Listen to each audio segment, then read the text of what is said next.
Welcome back to Sports by GSMC Podcast Network. I am your host, Jeremy Lapidus. If you were just tuning in, we just finished talking about a thrilling double overtime game that saw Connor McDavid score the double overtime game winner just about a minute into the period. Leon Draisaitl extended his 13-game point streak now, and the Oilers go up 1-0 on the Dallas Stars. In segment 2, we talked a little bit about the NCAA settlement, and in segment 1, we talked about the Celtics going up 2-0 on the Pacers with Tyrese Haliburton going down.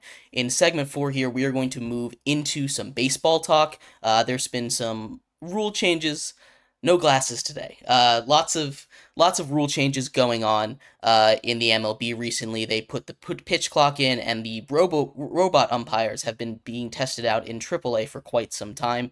They are not going to be making the move to the MLB next season, and we'll talk about whether or not it's a good idea and whether or not it's a good idea to even have them in the future. But before we get into that, remember, if you would like to be an even bigger part of the show than you already are, all you need to do is go to gsmcpodcast.net. Leave a tip or donation with a message in it. That message should pop up on the bottom of the screen for you, me, and everybody else around the world to see. If you do have a burning question about sports, anything you would like me to talk about, go ahead and put it in the comments. I will get to it as soon as I possibly can. Once again, that link to leave a tip or donation is gsmcpodcast.net. But like I was saying, we're going to move off of the ice onto the diamond here, and we're going to talk a little bit about the possibility of robo umpires. Robot umpires, there's a lot of different ways that this could go, and there's a lot of pushback in a lot of different circles, right? The idea that you have to get these strikes and balls calls right are obviously a huge part of the game. You know, you want to get these calls correct, because as we're seeing a lot, it can really affect the game. There's this great Twitter account, it's like the ump grading. I forget exactly what it's called, but they put out a little graphic after every single game grading the umpires, and it's a really cool thing to see. You see how much it affects games and how biased some of it is. What their zone is looking like, just from extrapolating the data. It's very interesting. Excuse me. It's a very interesting page to go and look at. Umpires are getting it right in the MLB about 92% of the time, which is really good. Is a really good clip. You know, it's up almost 15% in the last since 2008. So it's been continuously going up, but it's still to the point where they're making egregiously bad calls. And there's umpires.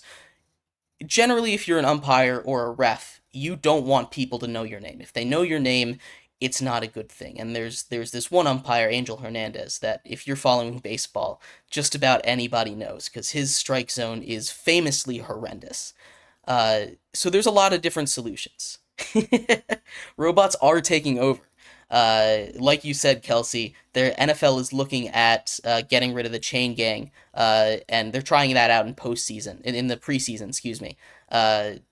They're trying that out in the preseason to see if it works better. The UFL, the spring league, is currently using that. So it works well over there. It's pretty quick. They don't have any chains for measurements. They have the physical yard markers out there, but they're just there so the players on the field can see where the sticks are, which I think is what they're going to end up switching to. It's a small change that doesn't really affect anything, but the more obvious one would be in baseball. And there's a couple different ways that they've been talking about implementing something like this.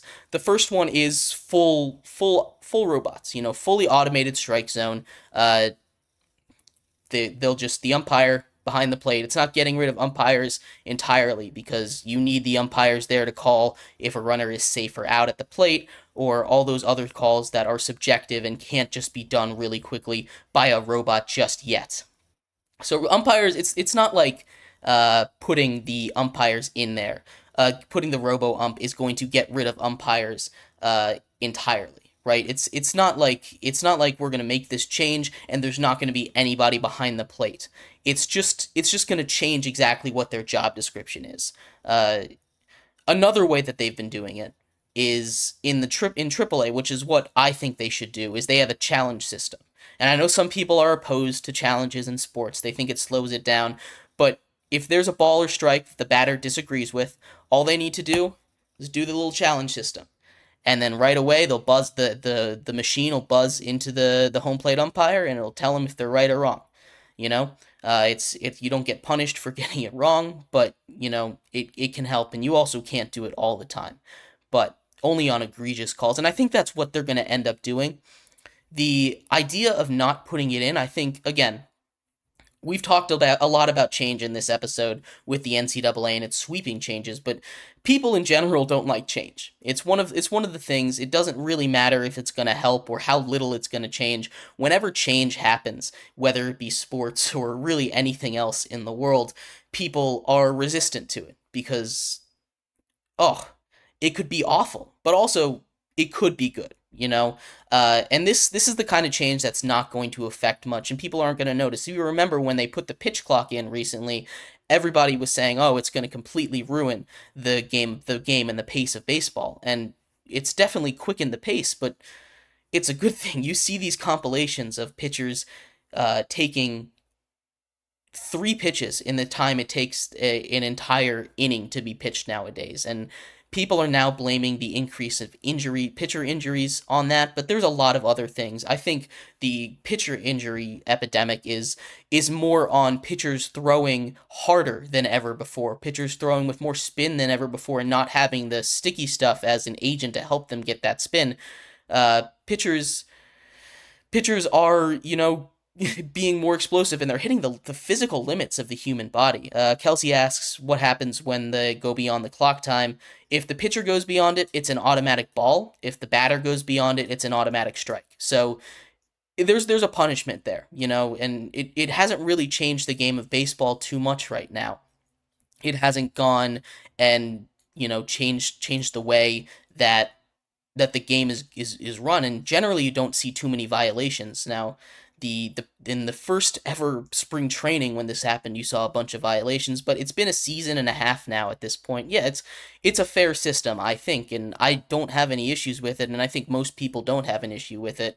It just leads to quicker games. It's getting more people to watch baseball. It keeps the excitement of the game of baseball that, to be fair, is very slow. And I'm a big baseball fan. I grew up watching baseball. I was lucky to grow up when I started getting into baseball. I grew up around the Washington, D.C. area.